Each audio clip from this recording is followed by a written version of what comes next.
want you guys to give him a big round of applause. This is Mr. James Anderson.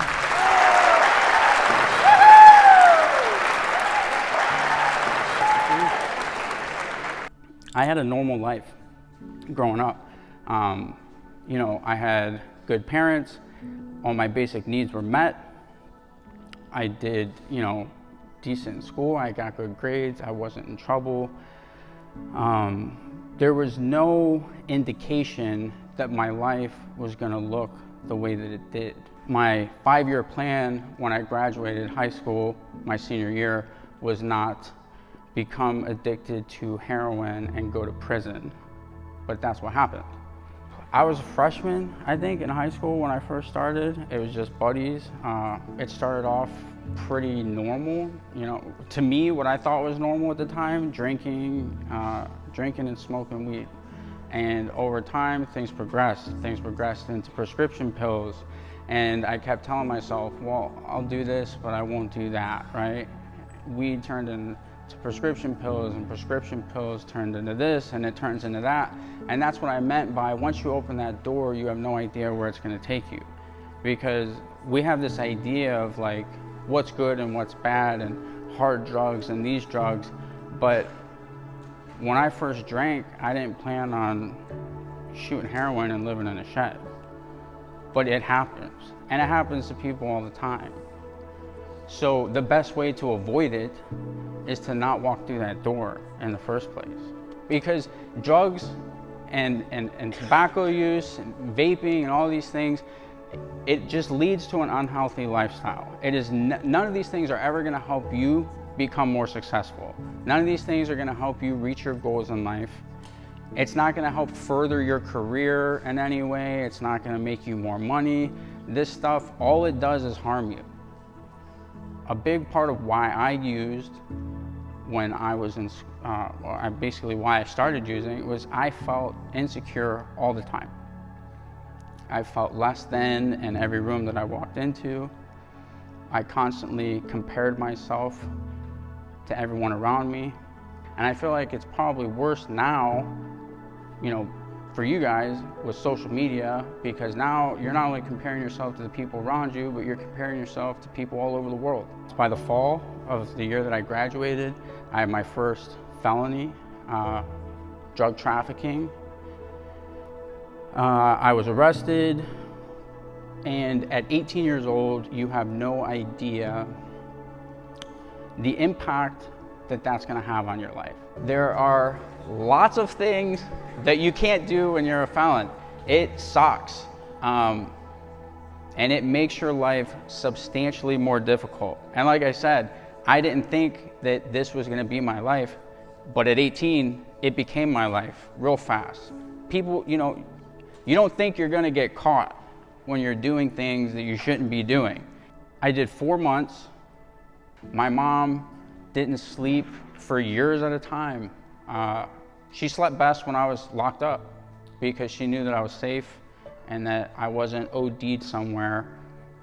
You know, it was really, really hard on my family. So I went to a treatment center October 13th, 2013, and my clean day is October 14th, 2013. The beautiful thing about getting clean for me was that it was a fresh start, right?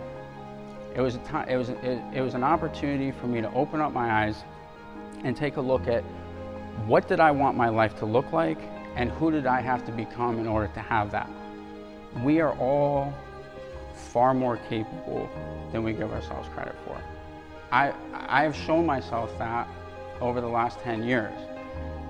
Limiting beliefs are what held me back throughout my entire life.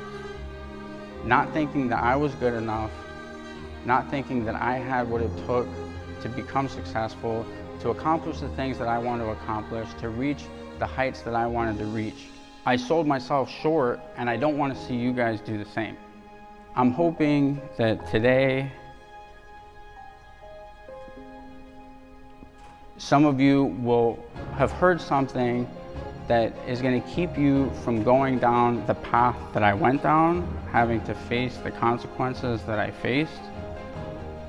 I'm hoping that some of you will remember this if you end up choosing to walk through that door, that it doesn't have to be final, right? You can turn it all around.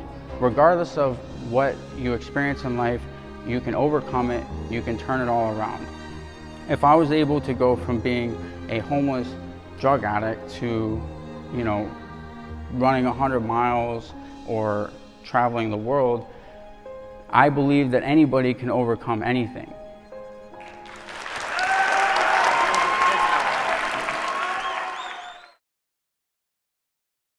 So what I noticed was the engagement of the students during the question and answer session. The kids were able to bring up the things that were most important to them, and his banter back and forth with them was excellent.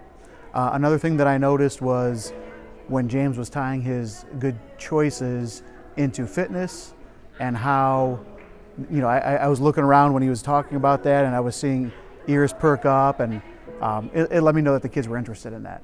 So a lot of times I think when we think about certain things like this, we stereotype it to maybe kids that are less fortunate, but unfortunately that's not the case. So, I think that really kind of hits home with a variety of kids and a larger capacity, because these decisions can domino affect anybody. The first thing that resonated with me was that he was just so like one-on-one with the kids as far as his talk was. It wasn't like overpowering or preachy, or it wasn't something that was real like showy and flashy. It was like down to earth, like on the level of, even though there was an auditorium full of kids, it was like he was just talking to a handful of kids.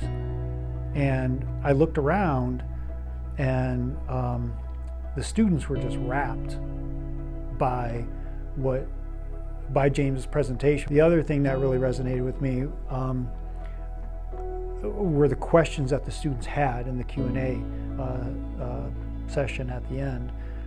They just had some really great questions. I think anybody that gives real life experiences and personal experiences is a lot better than just our staff that can say the same old random pamphlet type stuff. Definitely when he showed what he looked like to what he is now, you can tell that the fitness and the tattoos obviously are going to set off with some students, because they like that. Anybody that's physically active, it's always a good conversation pace. I saw a couple students actually want to go and talk to James like right after. You could see it really moved them.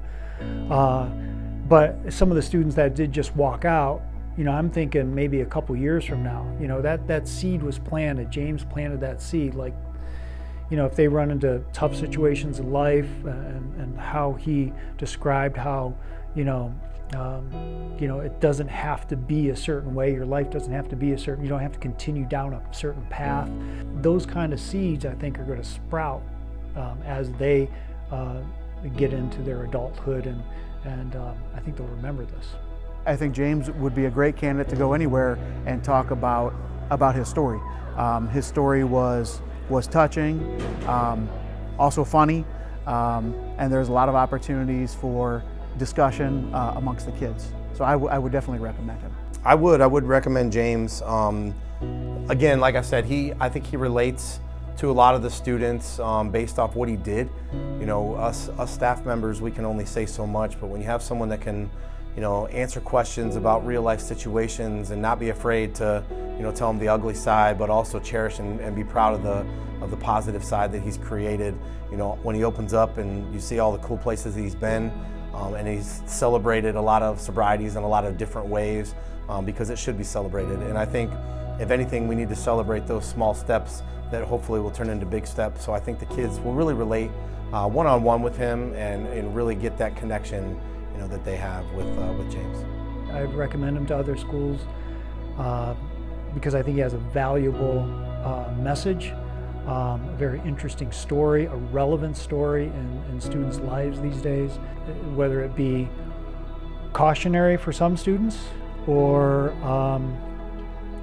just giving students that may be facing some of the same things that he faced when he was that age, just another perspective, not coming from a teacher or administrator that they see every day, but somebody from the outside that is coming in can show them a better direction in life.